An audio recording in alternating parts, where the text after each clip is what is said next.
So welcome everyone.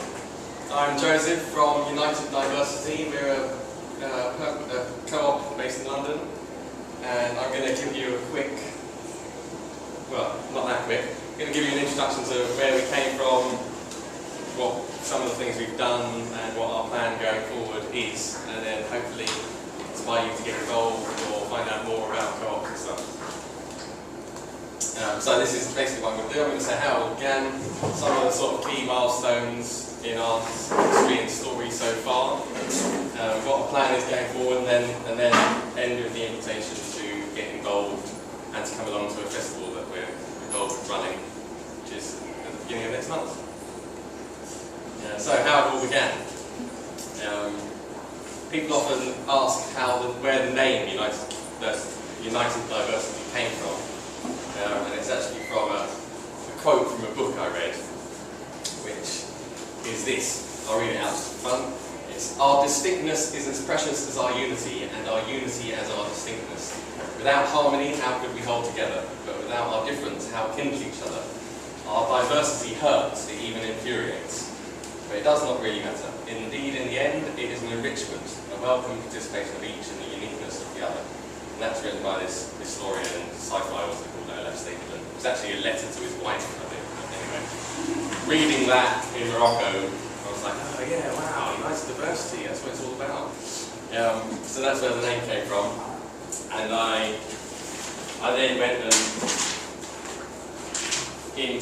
I registered the domain name uniteddiversity.com. We've now got .coop, to sort of highlight our cooperative nature and structure back in January 2000. So we've sort of been existed for, in some shape or form, for about 13 years now. And the logic for why we sort of started in the first place was roughly this. It was like, oh shit, the world's fucked. Better do something about it. Need some power to achieve anything. In this day and age, businesses have power. Maybe I should start a business. That will have to be something I'm passionate about if it's going to succeed. I was into music, and so I started doing music events, and they were called the United Diversity Sessions of Spontaneity. They were basically jam sessions in effect. Well, they started off with DJs and rappers and things like that, but I'm mostly into live music, so once I got more contacts with live bands and things, we started booking live bands and things. So our first event was about a year after I registered the domain name. I had sort of like an online portal all about helping people save money and make a difference. I can't remember what the strap line was at the time. But our first band was from near here actually. They were called The Unknown, who are a band run by the Camden Society, which is a charity that helps people with learning difficulties, and it was their band who came play. That was quite fun. On September 11th, the infamous September 11th, we had an event and literally no one came. Because everyone was glued to the telly watching the news. Yeah. And then these are just some of the other sort of people that came and played. There's a guy called Seb Roachford, who's arguably the best drummer, best jazz drummer alive, some people say. And because he came, he ended up getting loads of other really good live musicians coming along. So we had lots of good parties. And noisettes kind of started at United Diversity Nights in some ways, but they weren't called that then. They were called Soma Fly. I thought they were a bit of a band actually. And Acoustic Ladyland, who are relatively well known now. That Seb also plays in that band. It's a sort of jazz band. Planet Man, who some of you might know from in the London scene from Passing Clouds. We burned some of his first CDs on our CD burning tower back in the day. But yeah, we'll go onwards. We ended up having about, between 2001 and 2003, we had about 30 different events, mostly live music events, but various others. We went to the marches and things like that. So yeah, some sort of milestones in our history to date since we established back in the day. One of the first ones is on May 1st, 2002, about a year after we started, I wrote a proposal for, I was calling at the time, the Sustainable Enterprise Agency. And partly why that's a key milestone relevant for this talk is that's kind of sort of what we're planning to actually do now. So in some ways the plan hasn't really changed in the last 10 years, but other than we've now got more experience and more expertise and better networks and significantly different legal structures now exist that make it happier, more possible. I mean, I wrote this when at the time I was actually working at the New Economics Foundation, who do lots of interesting work, and a lady called Susan Witt from the E.F. Schumacher Society, who I think now call themselves the New Economics Institute.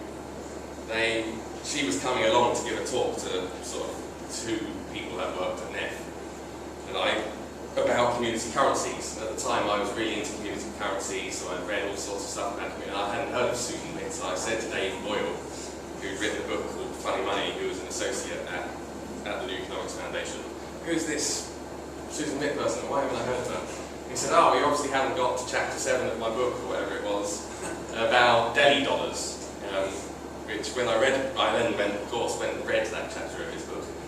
And deli dollars I found really inspirational. They were basically, the E.F. Schumacher Society did a bit of research on how do people start successful businesses in the first place. How did they manage to get off the ground?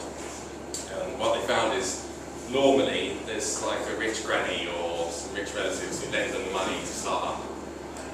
So they thought what we need is a network of surrogate grannies for people who don't have a rich granny. So they set one up. They called it SHARE, which was a really nice acronym that standed for the Self-Help Association for a Regional Economy. And because they still had local banks in those days, in fact the state still has a lot more local banks than we have here, funnily enough. They were able to go to their local bank. I think this is in Massachusetts somewhere, Berkeley, California, maybe, who knows, I can't remember. And they created a new bank account in the local banks for these share accounts, so people could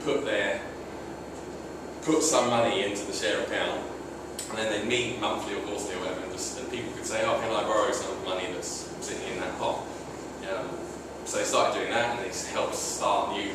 They also did research on what was missing in the local economy, like is there a hairdresser's or is there a butcher's, and where there wasn't something, they would find someone that wanted to start such a business and then lend them money through the share account. And there was a deli in their town. They wanted to relocate, they wanted to upscale, they wanted to move from one building to another building. So they approached the Schumacher Society and say, hey, the bank won't give me a loan for some reason, I'm not sure why, so can you help me with your share account? And they were like, well, no, we can't actually. Because you don't need us. You don't need our network of surrogate grannies.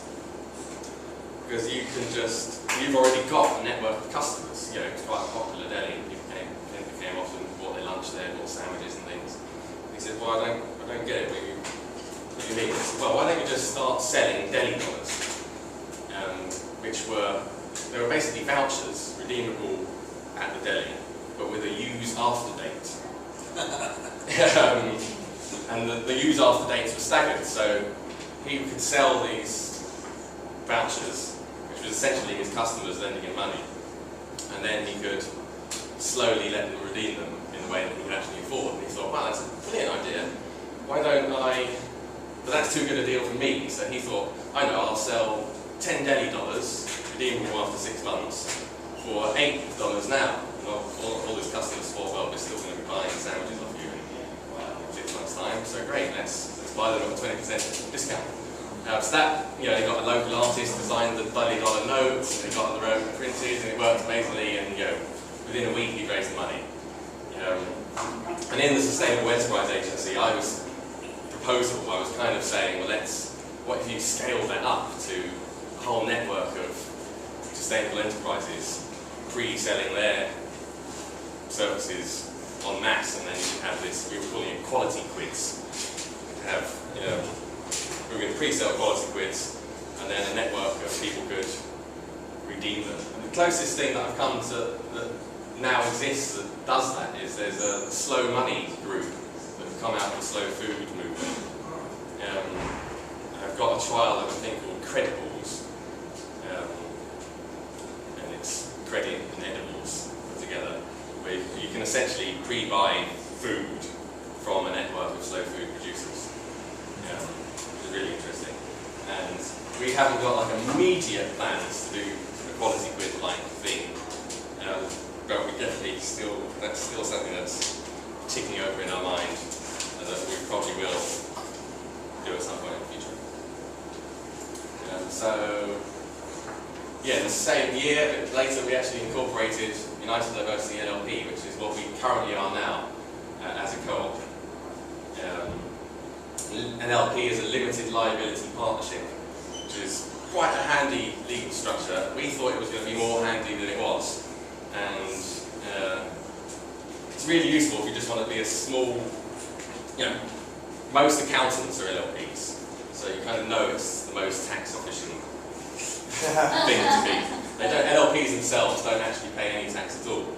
Their members pay tax on any income that they draw down from the LLP. And all the partners are effectively self-employed. So they're quite good for small workers' co-ops, LLPs, and they're also quite good for if you've got a group of existing organisations who want to have some kind of legal agreement between them so that they can work together in fancy ways. But what we wanted to do here is, next slide please. Yeah, this was kind of our goals. We wanted to be a member-owned and stakeholder-governed network of mutual advantage to empower individuals and communities by helping them build mutually advantageous symbiotic relationships with each other. And this sort of member-owned and stakeholder-governed network it was hard to achieve with LLPs. Because if you have, every member has to do a tax return related to the LLP, so you can't say to every man in his dog, join our network! Oh, and now you've got to submit a tax return. It's a huge administrative burden, so LLPs don't scale particularly well to do things like this. About 10 years later, or exactly, virtually, last August, there's a group in Somerset called Somerset Cooperative Services. In 2009, they became working with the then FSA, the Financial Services Authority, who are now the FCA, Financial Control Authority, I think, who register what are known as societies, which most cooperatives are, as a particular type of legal structure. They came up with a new set of model rules in 2009 for a multi-stakeholder cooperative. So historically, well, and still to this day, most cooperatives are owned and run by one set of their stakeholders. So, a workers' co-op is run by its workers, and a consumer co-op, which the co-op group is the biggest, most famous example of, is owned by the people that shop there, the consumers. It's essentially a giant bulk buying co-op. I'm not sure that actual kind of real participant democracy scales to the scale they're at. Most of their members have absolutely no say in running it, but it is still properly owned, technically. Or you quite often get what are generally known as enterprise co-ops or marketing co-ops, where you have loads of small family farms or independent craftspeople, and they form co-ops together to market themselves.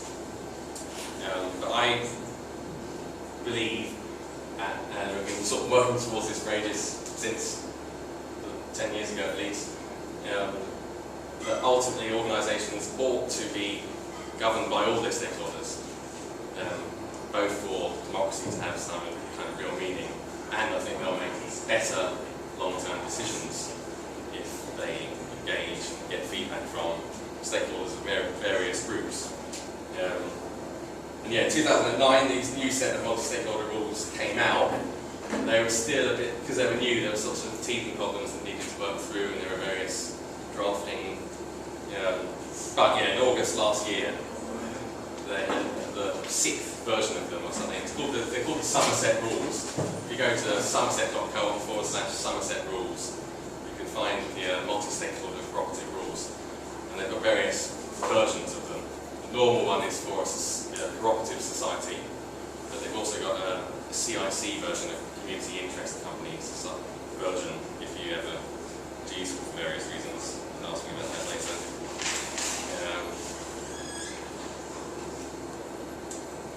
2002 we had a few more events, and I started selling books back then.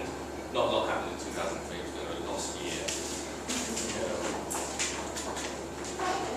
Then in 2004, I kind of mostly stopped organising parties. And that had all been bankrolled with my student debt, which I eventually wrote off, went bankrupt. So that was kind of good.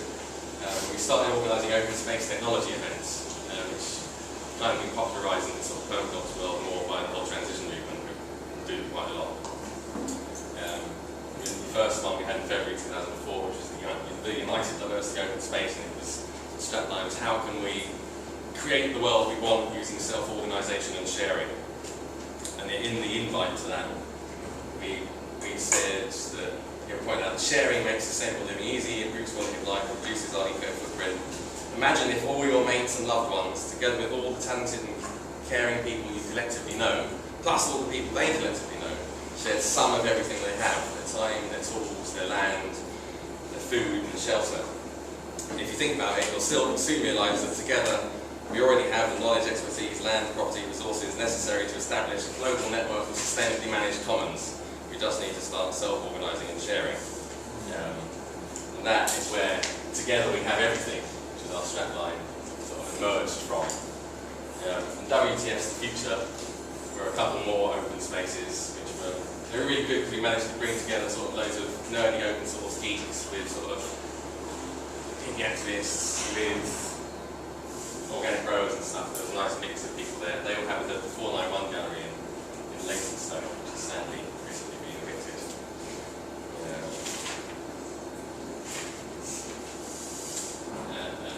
Later that year, there was the European Creative Forum, which was like a, I don't know if people remember, there was I think they still go on, there was the World Social Forum was set up as a sort of counterpart to the World Economic Forum that happens every year, where all big powerful corporate interests get together and decide how they're going to press us more next year than last and get even more profit.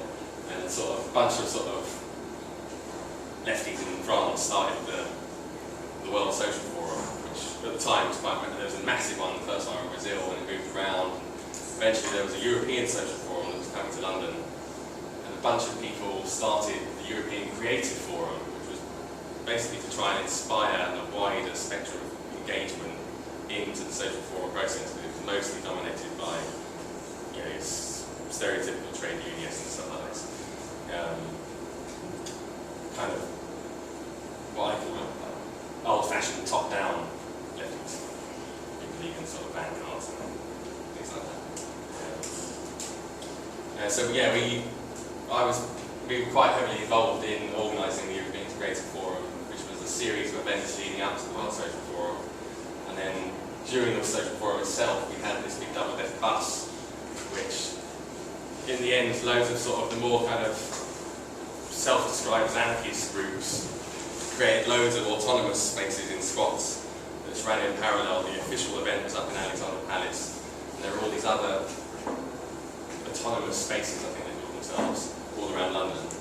And we basically had a bus with our bookshop on, and with sort of loads of musicians.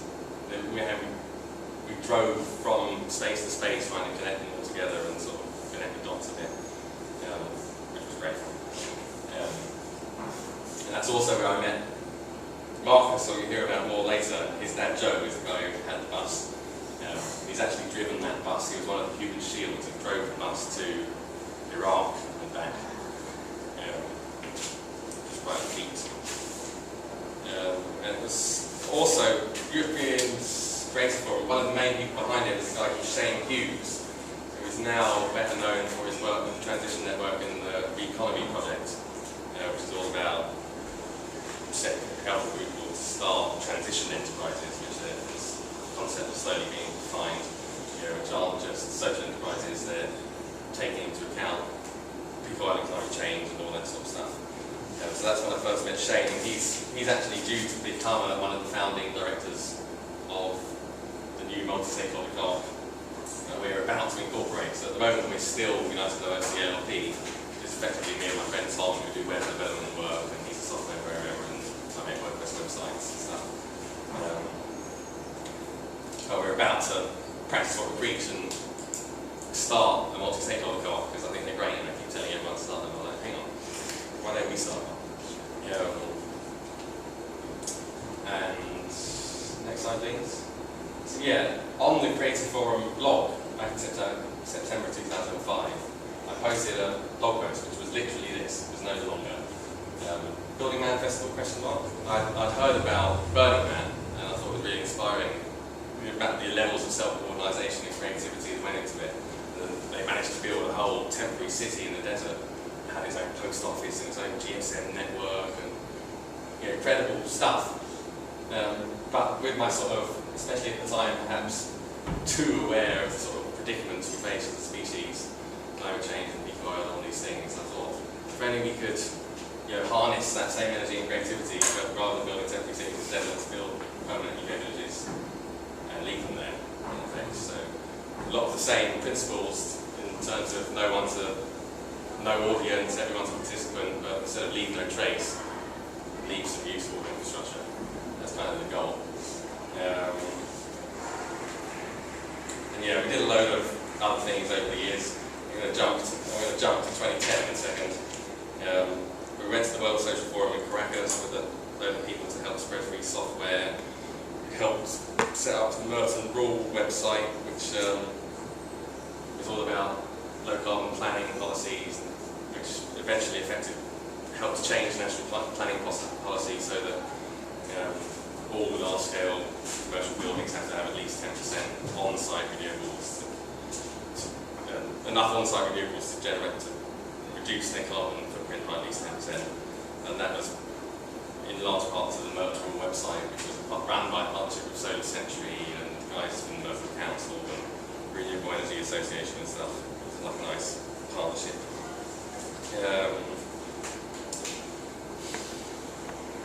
We also had the Open Coin project, which is still going, ticking along, although someone else has set up something very similar with the same name recently, which was Open Source Digital Cash project.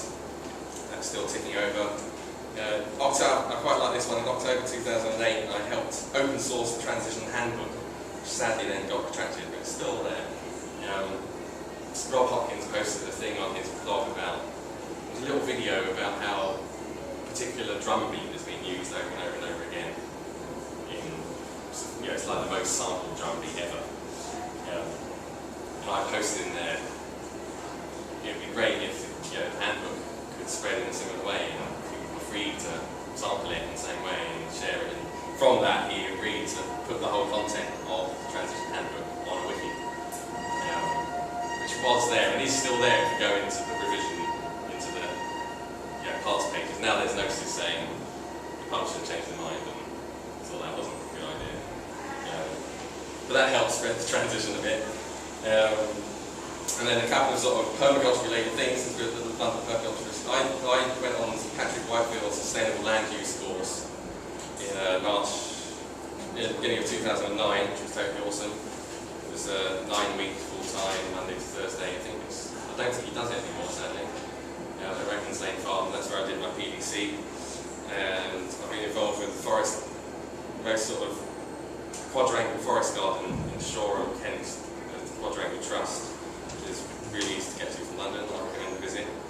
And then some of the organisers of this festival first came across our website when we've got an online library. If you go to library.ud.coop or uniteddiversity.coop, I'm partly sort of like an information, mostly what I am is a total info knowledge junkie, so I read and totally obscene amount and collect information and useful PDFs and organise them and put them in my online library.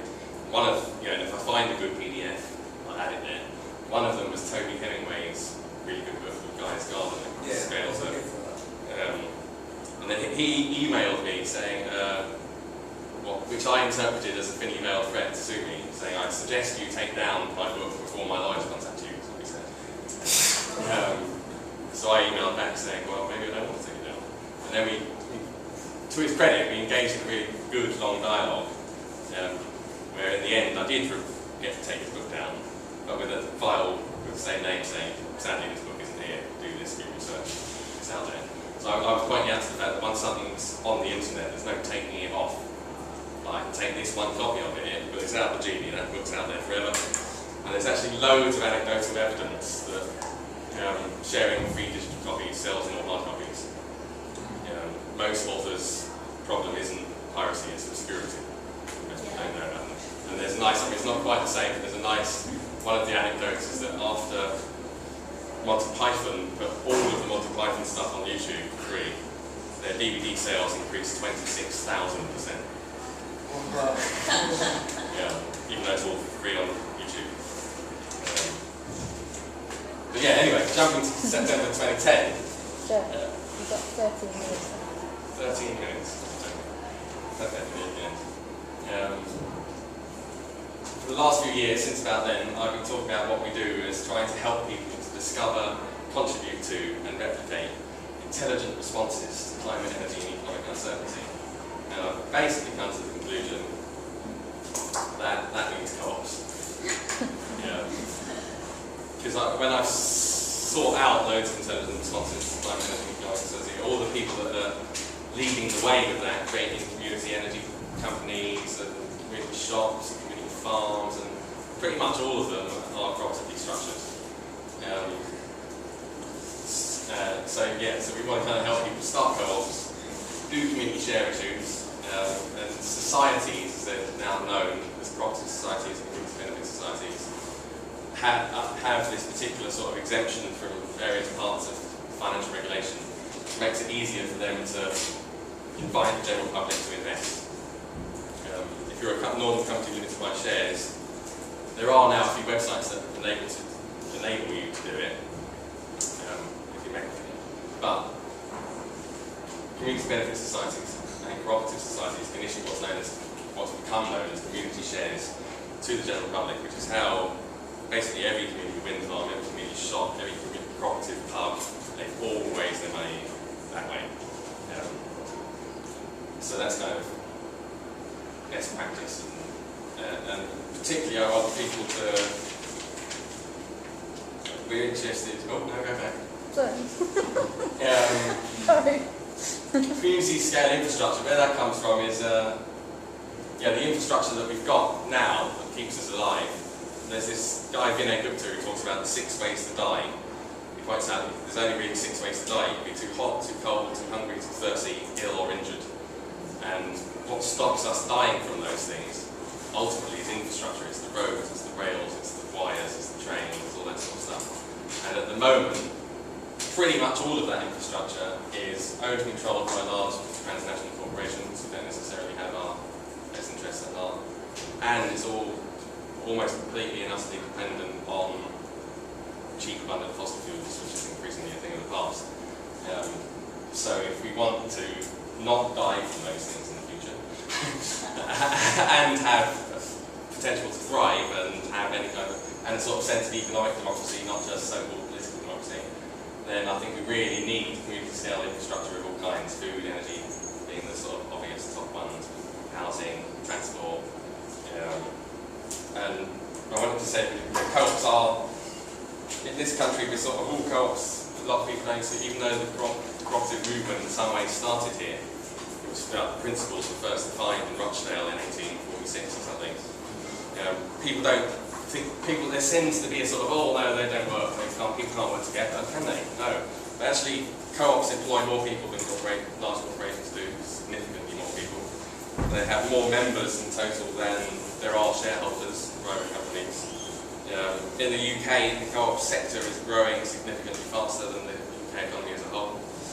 And since the crisis of 2008, they've been shown to be quite a lot more resilient. So Plunkett Foundation, who helped start with the community shops, show that they are much more resilient. And when people ask, as they often do on online forums and things, oh, what's the alternative to the existing thing?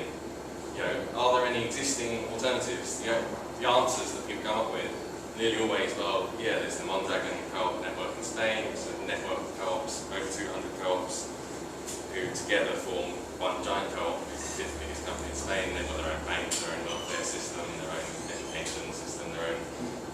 factory that makes factory parts. And then there's, in Italy, there's a whole region called Emilia-Romagna where about 80% of all the social services are run by co-ops, etc. So co-ops rock. Let's have some example of some of the pioneers organically who are here today. They're a food growing co-op in North East London. Land Matters, a permaculture land co-op. Eco-Land Co-op, who I'm a member of. Recently just got a planning permission on their first site in Devon, which is excellent news. And then there's loads of people like Energy for All who have helped start most of the wind farm co-ops. H2O, who do a similar thing, help people start hydro systems. Share Energy, help start all sorts of co-ops. In fact, all the people that are involved with them have published. If you go to the site called Local United, they've got a section of guides for how to start wind farm in and the Pumpkin Foundation are great. Housing co-ops, Sanford Housing Co-op in London is a good one, Drive in Walthamstow. There's energy co-ops in London, there's quite a few of them organically have a huge solar array on their roof of their barn. Brixton Solar have done a few share issues, I think they're on their third one now. Yeah, co-ops, great job. So jumping back quickly to Building Man. How long have we got now? Next slide. So yeah, a couple of guys who met as charity chuggers, yeah, people who go around and ask you to get some. They thought this is a bit boring. Marcus and Joe, they were called. How can we do something more adventurous, more exciting, and still raise money for good things? So they had this idea of cycling to Cape Town. They were going to do Camden Town to Cape Town, a sponsored cycle ride. But then they thought, well, we've never done a long distance bike ride before, so let's do the Land's End to Johnny Roberts first as a little trial. This was 2 years ago. So they did that and it went great. And then they left in September that year to head off to Cape Town. And they got as far as Istanbul in Turkey. But then just quite far. It's not route. I don't know. Not that good. But they had to. Well, you've got to kind of go that way, haven't you?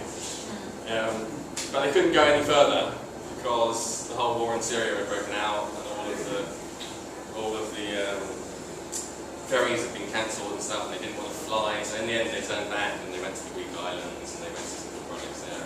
When they got back, while they were in Istanbul, in fact, they went into an internet cafe. They stumbled across my little post about Building Man.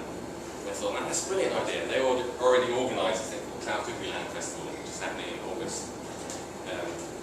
Fernhill Farm in Somerset. They thought, they wanted to run with the idea and say, when they got back to the UK, they phoned me up and said, hey, we really love your idea, we've had a similar idea, but we prefer your name, and what's the deal? I was like, well, I'm not doing anything at the moment, actually, so if you do it, then I don't have to. Brilliant. So I came to them with the web domain name and the name and stuff, and they started running with it. We just had the first Building Man Festival in May, at a place in Herefordshire. But they organised another bike tour to raise funds for Building Man, which I obviously had to go on. I'd always wanted to go on a cycle tour to visit cool eco projects all over the country, which is what this tour was doing, and it was raising funds for Building Man, which was my idea and everything. So I went on the bike tour with them. And one of the nicest things of the bike tour, I mean, it was the coldest spring in decades, so it was properly cold. We did it in April. We had freezing northeasterlies growing enough mates the whole time. But it was totally awesome. Nearly every day I'd hear people talking about Building Man as it was their own. It was really exciting.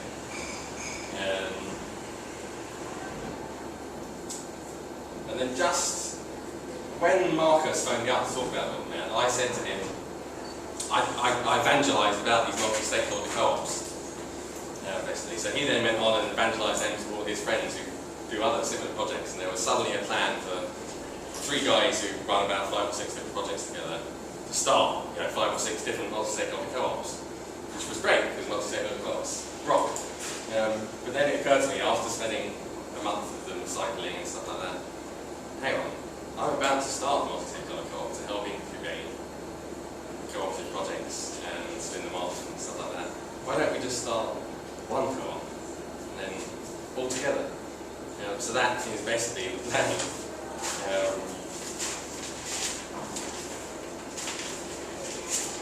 Cooperative Development Network and the network of co-ops. So we're starting a multi-sectoral co-op to help people start co-ops, and oddly it's not that common in this country, but there's a thing that started in France in the mid-90s called business and enterprise co-ops. The idea is kind of helping people get back into work and start their own businesses and stuff. Once they've done that, they don't just say, okay, then bye. They say, now let's all still be part of the same co-op and help each other and share resources and things. So we're starting something very similar. Next slide. This is how we're going to do it. We're going to have our multi-sectoral co-ops, all going to have 25% say. So there's the workers who will run it, the enterprises that will support. I mentioned scale earlier. One of the things, so once United Diversity or any of the projects gets to a particular scale, we're going to spin them off as their own co-op then, and then they'll still be part of the same network, but they'll have their own legal structure and stuff. So it doesn't become one huge big behemoth. A bit like how On Dragon works in Spain. They do a similar thing. They have an upper limit on the size of any one co-op. If it gets too big, then they subdivide like cells do. Next slide. So some of the projects that are immediately going to be part of this new co-op are the ones that all these chaps who I met and went on the talk or I with do, and all the ones that I do. So we've got the Tools and Change library, which we're going to mostly it's kind of, most people aren't info junkies, so it's a bit overwhelming to go there. It's just loads and loads of folders that have got loads and loads of information in. And we're going to sort of try and put together a series of courses, both online and off, which kind of guide you through the best of the stuff that's there in a nice, guided, structured way. The Building Land Festival, which I mentioned, the Cloud Land Festival, which hopefully you'll all come to. I've got a small selection of flyers here. Feel free to take one. Which is like a community arts festival, which is, if it does well, is a fundraiser for everything else.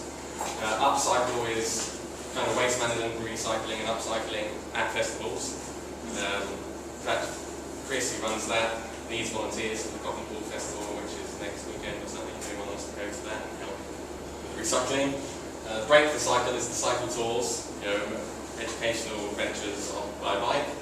Beggars Banquets are food waste banquets that happen in sort of Dalston mostly at the moment.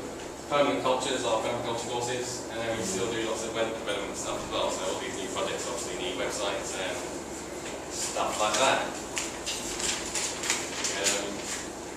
That's basically it. The invitation is, if any of those projects sound interesting to you, we need more people involved. We're trying to nail down what our nice shared mission is, so that we can put it on the new incorporation docs and incorporate the new multi-sectoral co-op, which hopefully will be done before Cloud lands and we actually sign up real members then, but it might not be. And if you've got a project that you want to start a co-op, get in touch, and we'd like to help you do it in any way we can. How does one get in touch? Just go to the Next slide. Next slide. That's my email. And that's my number. Ask any questions. The website is currently unlocked, but that will change now. Is it email.com or It's .com, yeah. It's before I had it. Co-op works as well, actually. Okay, perfect. That's just how it normally has been. And yeah, come to Cloud Land. It's going to be really nice. We're going to spend a whole day on the Saturday kind of working through some of this about how is it actually going to work and what we're actually going to do. All that sort of stuff. Does anyone want